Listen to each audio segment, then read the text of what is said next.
My name is Micheal Matt. I'm the editor of the Remnant newspaper, and out of the love and reverence due to our Lord, I never receive Holy Communion in my hands. Why not?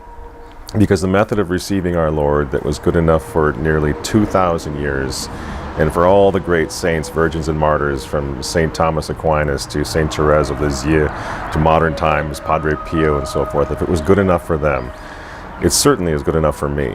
But there are many other reasons as well.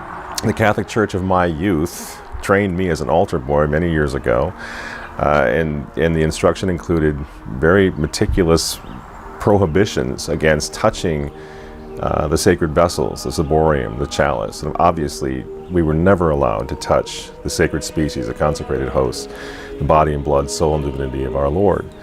So it seems logical to me, 40 years after all that training in Catholic schools, to say, which Catholic Church am I supposed to believe? The one that forbade me to ever even touch the chalice? Or the ones that's telling me to just take communion in the hand now, whenever I feel like it? I happen to have 7 children, I'm a father of 7 children. I would never, given the great loss of faith in the real presence that's happened since communion in the hand came in, I would never allow my children to receive Holy Communion in the hand. The estimates are now that over 50% of the Catholics in America no longer believe in the real presence of the Eucharist, and that number is going up all the time. Is there a connection between how one receives?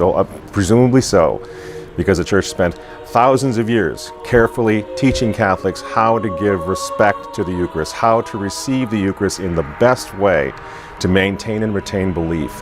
And all that's been thrown out the window, and since it was thrown out the window, people are ceasing to believe in the real presence of Christ. I have no right to risk it, in other words, especially with my children.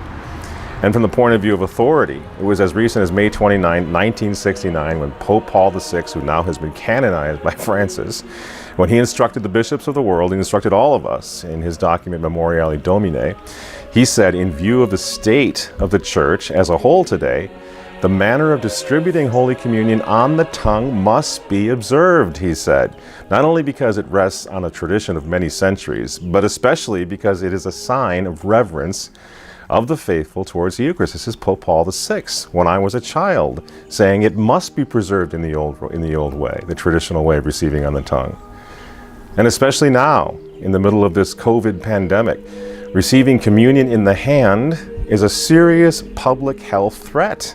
After so much medical and scientific warning has come out on the need for all of us to wash our hands meticulously many times a day, to not touch our faces because the virus is transmitted most easily from the hands, obviously, communion in the hand is reckless and irresponsible right now. And the Church never allowed or called for communion in the hand during the Spanish flu or any other epidemic or pandemic to beset the world in the past. So why would they be doing it now? It's reckless and irresponsible and a serious threat to public health to use the hands to receive Holy Communion.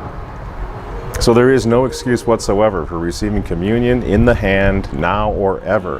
And I'm happy and honored to add my voice to a growing number of Catholics who vow now never to receive our Lord in the hand, and who, out of reparation for the sacrilege and indifference shown toward the Eucharist, especially over the past 3 or 4 decades, these Catholics, and again I add my own name to the names of all those who are making this promise and this vow, we promise to receive our Lord on the tongue, from a priest, and on our knees, now and forever, for the rest of our lives.